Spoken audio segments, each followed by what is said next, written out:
A gente, quando fala de acessibilidade, a gente costuma pensar em pessoas que têm a deficiência física, né? Então a gente pensa em rampas, elevadores e tal. E no caso da surdez, da comunidade surda, não é uma impossibilidade motora, não é uma impossibilidade que você perceba se a pessoa não estiver falando, né? Você só percebe que uma pessoa é surda numa multidão se ela quiser falar alguma coisa, se alguém perguntar. Então, inclusive no movimento social da comunidade surda, o movimento surdo, ele defende que muito mais do que uma deficiência, eles têm uma diferença linguística.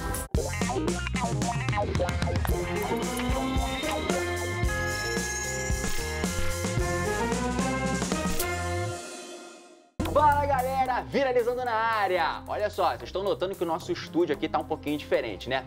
Isso porque a gente invadiu aqui o cenário do Repórter Visual, que é o telejornal da TV Brasil, que é totalmente voltado a passar informação para a comunidade surda. Galera, é o seguinte, imagina você poder se comunicar com uma pessoa que está lá do outro lado da rua sem precisar gritar. Ou então com a tua namorada que está lá na frente num show de rock sem precisar se esgoelar. E para ajudar a gente com tanta informação, nós trouxemos dois canais de destaque, que é o Vissurdo e o Libras. Agora, gente, eu sou totalmente leigo nesse assunto e para me ajudar, eu convidei aqui o Jonatas Narciso, que é intérprete e apresentador aqui do Repórter Visual, para poder falar um pouquinho pra gente sobre Libras. Tudo bom, Jonatas? Tudo bom, Alan? Prazer estar aqui. Pô, que é isso, eu que te agradeço. Cara, fala pra gente como é que você entrou nesse mundo das Libras. Cara, assim, foi uma grande surpresa. Na verdade, as pessoas costumam me perguntar se eu tenho parentes surdos, porque naturalmente as pessoas acham que se você é ouvinte e trabalha com língua de sinais, foi por um envolvimento familiar, e filho de pais surdos, ter um irmão, parente, enfim. E não, eu no ensino médio fui para um colégio que estava iniciando ali o trabalho de inclusão escolar de pessoas com deficiência e o primeiro grupo, assim, que eles decidiram pedagogicamente incluir foram os surdos. E eu ficava absolutamente admirado com aquela forma de falar silenciosa, que é um mito, na verdade, porque tem muitos sons e muito gesto, né? E sons, vocalizações também, né? Que não são palavras faladas com voz, mas tem barulhos, né? Eu acho que eu me daria bem, porque eu falo muito gesticulando e tal. Então é muito importante, ativa, né? É muito ativa, ela é muito sonora também, mas eu fiquei impressionado. A princípio não tinham surdos na minha turma, na sala de aula, mas nos intervalos, horários vagos e tal, tinha esse contato e fiquei assim admirado. E no decorrer desse ano letivo e dos próximos, eu virei assim um amigo, virei colega dos surdos que eram alunos também ali da escola, eu também era. E foi basicamente assim, o aprendizado da língua de sinais foi por imersão escolar, ali, esse contato social que eu tive nessa oportunidade, por acaso. Bacana, é importante então, né, ter esse contato já dentro da escola, né, para poder ter essa interação com todo mundo, né? Sem dúvida, o que eu falo hoje sempre que, especificamente falando sobre surdos e escolarização, a gente tem a questão de que tem que ser considerado o português como segunda língua, que é uma língua oral, é a língua oficial do país, mas a Libras, desde 2002, é reconhecida oficialmente no país também como uma língua oficial da comunidade surda e é a língua que naturalmente eles se comunicam por ser gesto motora. Então, assim, é importante que na escola sejam adotadas políticas pedagógicas para que o português ele seja ensinado como segunda língua para surdos e que eles possam utilizar a língua de sinais como língua de instrução, que vai ser a forma natural deles aprenderem. Mas a inclusão social, que é você ter acesso a aparelhos culturais, de lazer e saúde, enfim, que todo cidadão tem, isso é muito importante. Eu acho que é esse o caminho que a gente tem que caminhar, que a gente tem que seguir, enfim, a cada dia. Então, Jonatas, o pessoal do Vissurdos, do canal do YouTube, mandou um VT pra gente explicando como é que surgiu a ideia de fazer o canal. Vamos dar uma olhada? Vamos lá.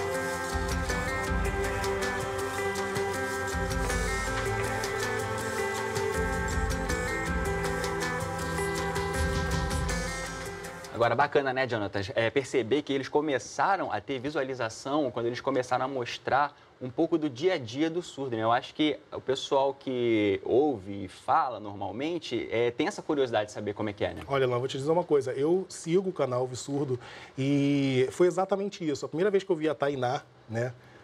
Esse é o símbolo dela? É o nome dela na língua de sinais, o sinal dela, né? Cada pessoa tem um sinal na língua de sinais. E a primeira vez que eu vi um vídeo da Tainá, eu fiquei assim encantado com a desenvoltura dela, a eloquência, né, em língua de sinais. Ela é muito carismática.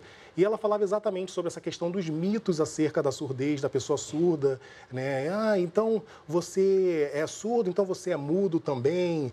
Você é surdo, você pode dirigir. Como é que você faz? Você trabalha, você estuda? Eram coisas assim que, para a comunidade surda e para pessoas que convivem, são muito normais e cotidianas, mas que ainda são mitos e dúvidas da sociedade de uma forma geral. E essa estratégia que eles adotaram, então, de pegar esses mitos, essas curiosidades e essas coisas que nem sempre são tão óbvias assim, foi muito legal, assim, eles falando aqui, eu achei bacana, porque foi exatamente assim que eu tive acesso a primeira vez a um vídeo dela.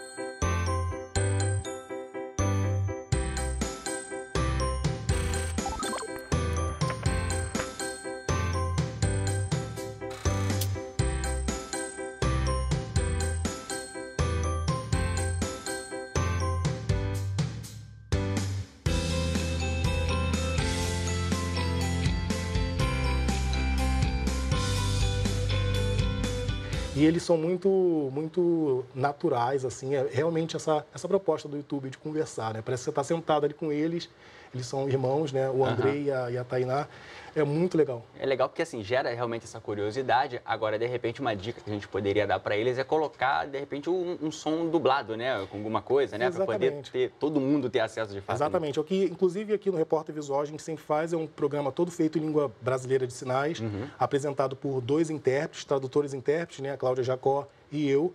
Mas que, ou seja, poderia ser feito em língua portuguesa, porque é a nossa língua natural, mas ele é feito em língua brasileira de sinais e tem também a dublagem em português. Então, nós mesmos fazemos as nossas vozes.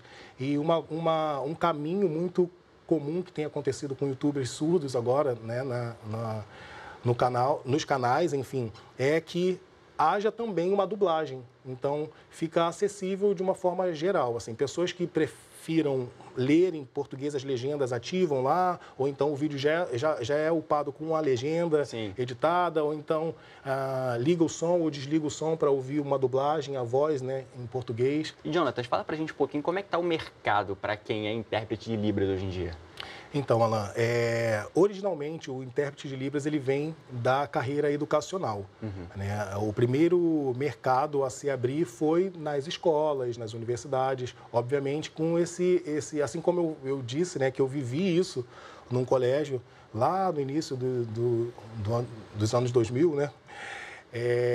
Então, assim, os intérpretes começaram a trabalhar nas escolas, ensino fundamental, ensino médio, posteriormente nas salas de aula das universidades, enfim, dos cursos de graduação e tudo mais. Hoje em dia, a inclusão, a acessibilidade, ela está em voga. Então, obviamente, a comunidade surda ela tem lutado, os movimentos de luta sociais da comunidade surda têm lutado para que a presença deles nos espaços sociais, enfim, enquanto cidadãos e tudo mais, sejam inquestionáveis. E, para isso, muitas vezes se faz necessária a presença de intérpretes de Libras por conta da falta do conhecimento da população, da sociedade, de uma forma geral, da língua brasileira de sinais, para atendimento, para, enfim, relação dessas pessoas nesses espaços. Então, hoje em dia, a gente tem a atuação específica na área cultural, por exemplo, em peças de teatro, montagens feitas especificamente, já pensando na acessibilidade, na inclusão, num produto acessível em língua brasileira de sinais, acessível em Libras, área jurídica, área médica, enfim, hospitais e espaços que têm já se preocupado, inclusive por conta de uma demanda apontada pela legislação brasileira, falando sobre a necessidade de capacitação de funcionários e de contratação de pessoas surdas a partir de um número X de funcionários que uma empresa tenha. Então, assim, existe essa questão que é social, mas impulsionada também por mudanças de políticas públicas e tal, que a nossa sociedade tem vivido. É legal, né? Porque se há acessibilidade, o pessoal que é cadeirante, né? A gente vê em vários lugares, já tem a rampinha, o pessoal já é consciente com isso, também tem que ser consciente com a comunidade surda, né? Acaba sendo uma deficiência, né? É importante até falar sobre isso, porque a gente, quando fala de acessibilidade, a gente costuma pensar em pessoas que têm a deficiência física, né? Então, a gente pensa em rampas, elevadores e tal. E no caso da surdez, da comunidade surda, não é uma impossibilidade motora, não é uma impossibilidade que você perceba se a pessoa não estiver falando, né? Você só percebe que uma pessoa é surda numa multidão se ela quiser falar alguma coisa, se alguém perguntar. Então, inclusive, no movimento social da comunidade surda, o movimento surdo, ele defende que, muito mais do que uma deficiência, eles têm uma diferença linguística, que são brasileiros que, enfim, fazem parte, língua, né? Mas que usam majoritariamente e principalmente uma outra língua, por ser natural. Obviamente, o português é uma língua oral, não é natural para uma pessoa que não escuta e que não tem o aparelho fonador funcionando, não produz fala, né, palavras com voz. Então, essa a grande luta. E uma coisa legal da cabeça de abertura é que você falou de algumas vantagens de você usar a língua de sinais. Eu posso até acrescentar uma aqui, que é você falar de boca cheia. Numa mesa que você está comendo, você pode... Já não é falta de educação, né? Não é falta de educação. Você está com a boca cheia e você só larga o seu talher e fala alguma coisa. Olha aí. Mas, mais do que vantagens, a gente... colar na prova. Luta, assim, e a gente acredita que o importante é que as pessoas surdas têm direitos a serviços básicos oferecidos a todos os cidadãos, entendeu? E de escola, educação, saúde, lazer, esporte. Esse é o mais importante, né? Que a sociedade um dia seja capaz de integrar essas pessoas de forma natural, seja através de serviços de intérpretes ou de pessoas fluentes em língua de sinais, ou pelo menos com um nível intermediário que possa haver a interação. Imagina que legal. Pô, ia ser bem bacana, né?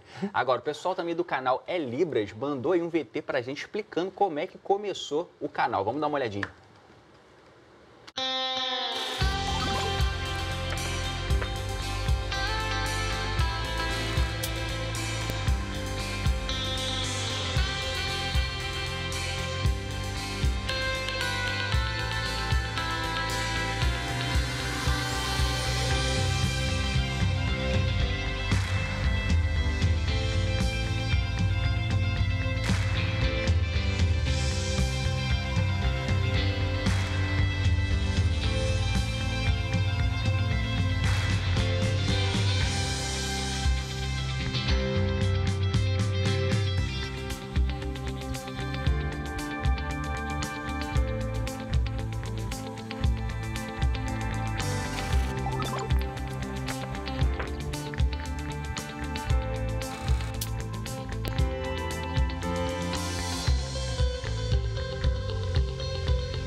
Agora você vê, a pegada do canal dele já é um pouquinho diferente, né? Eles querem mostrar a perspectiva de alguém, um surdo, de um mudo, sobre coisas corriqueiras do mundo, né? Família, relacionamentos, também interessante, né? Exatamente. E eles até abordam, inclusive, essa questão de mitos acerca da comunidade surda, né? As pessoas costumam perguntar se a pessoa surda, ela é muda também. Não necessariamente, assim, a gente sabe que através de pesquisas e estudos acerca da mudez, ela acontece, assim, com a impossibilidade de processamento de fala, de linguagem. É uma área do cérebro que ela precisa ter alguma lesão ali para que a linguagem não seja possível. E aí a mudez ela acontece também em língua de sinais. Então, uma pessoa muda não seria capaz de produzir sentenças em língua de sinais, assim como uma sentença em língua oral, em português. Sim. Na verdade, é por uma lesão, alguma impossibilidade física, digamos, né? As pessoas que usam língua de sinais são chamadas de surdos. Na verdade, elas não ouvem, é a única diferença deles e, portanto, desenvolvem um sistema de comunicação que não usa oralidade. Ei, caramba, travou, pera aí.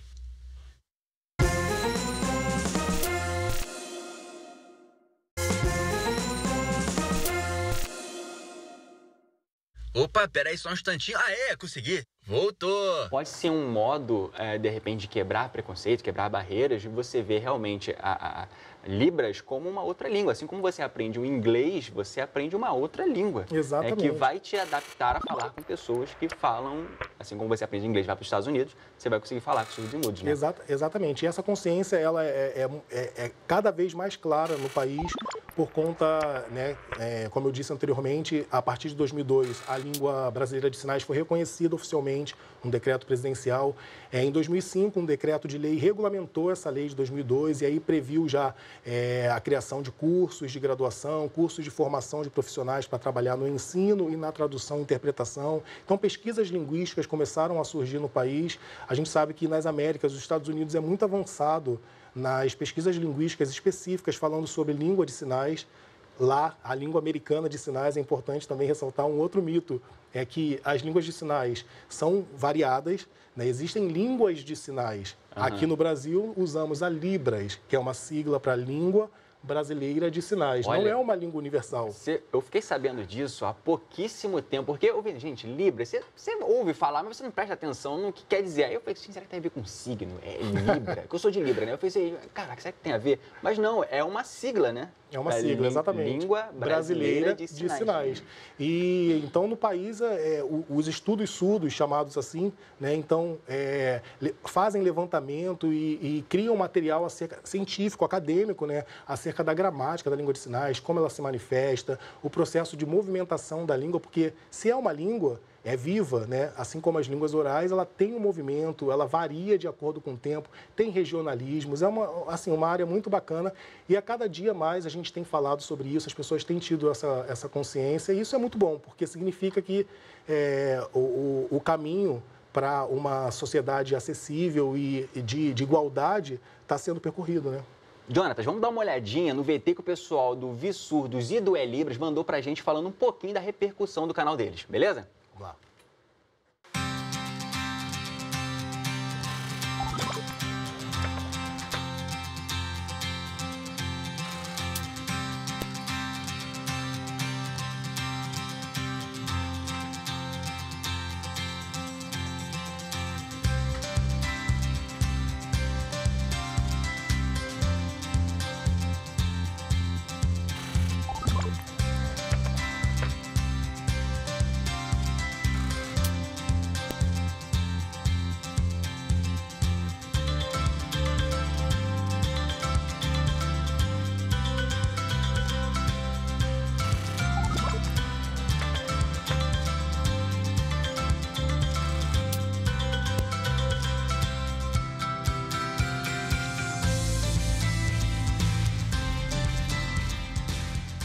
Jonathan, fala pra gente aqui. Tinha uma legenda aqui embaixo, porque tem um pessoal que é surdo que não sabe sobre Libras, né? Exatamente. É importante desmistificar também acerca disso, que na comunidade surda, né, vamos supor, né, surdos que moram no Brasil, pessoas que não ouvem, existem sim, existe dentro da comunidade surda uma parcela de pessoas que não usam prioritariamente a língua brasileira de sinais. Aí você me pergunta, Jonathan, mas são surdos e não sabem Libras e tal?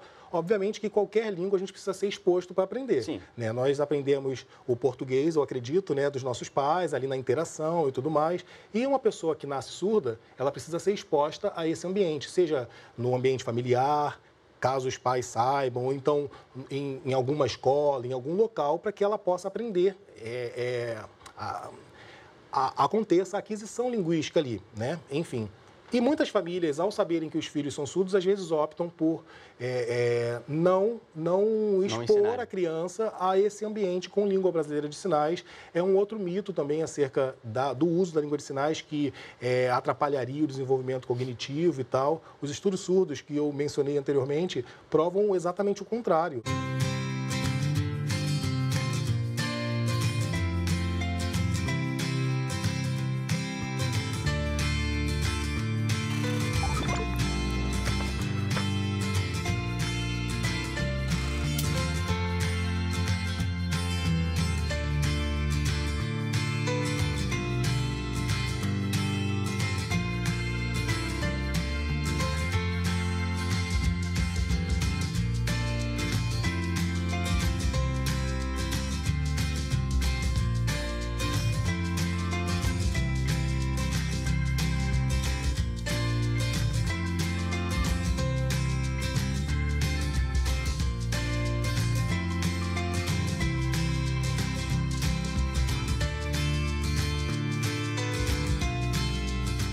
a ferramenta que você dá a uma criança que não tem o canal auditivo funcionando normalmente, de organizar pensamento, de ter desenvolvimento cognitivo. Então, é exatamente o contrário. Mas muitas famílias optavam por isso. Então, nós temos surdos adultos hoje que não sabem língua de sinais porque nunca foram expostos. E aí, acrescenta um pouco aí uma carga de preconceito também linguístico. Usar a língua de sinais é uma coisa que é muito expansiva. A pessoa, às vezes, tem uma personalidade um pouco mais tímida e tal, e rejeita aquilo, mas estão aí, precisam ser reconhecidos. Então, são surdos que não utilizam a língua brasileira de sinais. Nós chamamos de surdos oralizados.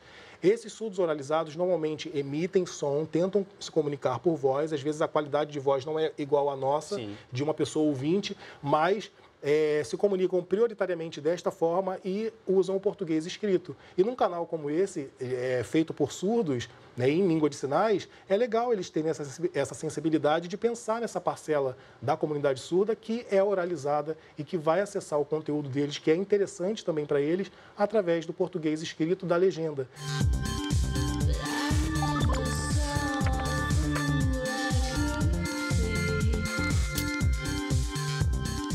Então, pessoas ouvintes e pessoas surdas oralizadas usam o português. Agora, você falou essa questão aí da timidez, né? Tem gente que opta por não porque tem que ter gesticular muito, fazer muitos gestos. Acaba sendo um pouco mais expansivo, né? Dependendo da pessoa. É importante, né, essa questão das caras, que a gente viu muito, até acabou surgindo alguns memes sobre isso e tal, mas isso é muito importante para poder passar a ideia do que a pessoa está falando, né? Em resumo, assim, sendo o mais objetivo possível, as expressões faciais, a expressão corporal é equivalente à entonação das línguas orais. Obviamente, se você diz alguma coisa de forma mais incisiva, você tem um tom mais grave, você fala com um tom mais brusco, né? A gente automaticamente lê isso auditivamente.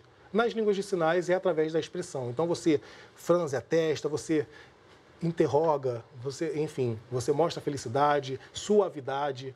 É isso. Então, faz parte da gramática, é como a língua ela acontece, é a prosódia, é o movimento da língua mesmo. A gente vai resgatar alguns conceitos, né, que vocês já trouxeram. Os cromossomos, quantos cromossomos nós temos. Sei que a gente já viu isso, vocês já viram isso no ensino médio, vocês vão me dizer agora, então, que a professora vai trabalhar de novo, mas a gente tem que redefinir alguns conceitos para que a gente possa dar continuidade de forma mais clara à aula. Com licença, eu falei alguma coisa que ela não entendeu, que ela tá rindo, que ela achou engraçado. Não, nada, desculpe. É que eu sei que esse conteúdo é um pouco pesado, se ela não entender alguma coisa pode me chamar, tá? Agora, Jonatas, o pessoal dos canais Vissurdos e Libras vai falar um pouquinho no VT sobre essa questão da integração do surdo com a sociedade. Vamos dar uma olhada.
Essa perspectiva é muito atual do movimento de luta, né, social, de ver que a pessoa ela é totalmente capaz, mas os espaços aqui não são preparados para receber. Então, imagina dizer que o Andrei, por exemplo, não pode jogar futebol. Por quê? Se ele não tem nenhuma impossibilidade física. Exato. Por que ele não pode? Só porque ele usa uma língua diferente? Só porque, de repente, ele não pode ouvir um apito do juiz? Mas será que não pode ter um bandeirinha sinalizando, fazer uma adaptação ali? Tem tanta coisa, uma pulseirinha que treme, de A gente tem repente. tecnologia hoje, né, Hoje gente? não tem mais isso, Tecnologia né? rompe barreiras, assim, e traz autonomia de uma forma inexplicável. Olha, infelizmente o nosso papo aqui com o Jonathan está acabando. Se você quiser ficar aí por dentro de tudo que está rolando no Viralizando, gente, vai lá e segue a gente no Facebook e acompanha também os programas anteriores no YouTube. Agora, Jonathan, se eu quisesse finalizar aqui o programa fazendo sinais, como é que eu falaria, tipo, pessoal, até o próximo programa, um beijo e tchau. Então, vamos lá. Vamos lá. Até... Até. Você é canhoto ou destro? Destro. Você é destro? Então eu vou fazer porque eu sou canhoto. Então eu vou facilitar para você. Então tá, vai lá. Até o próximo programa. Beijo, tchau. Beijo, tchau. Beijo, tchau. Como é que é o beijo? Beijo. Beijo. Tchau. Tchau, tchau. Já sabia. Tchau é fácil, né? Valeu, gente. Tchau.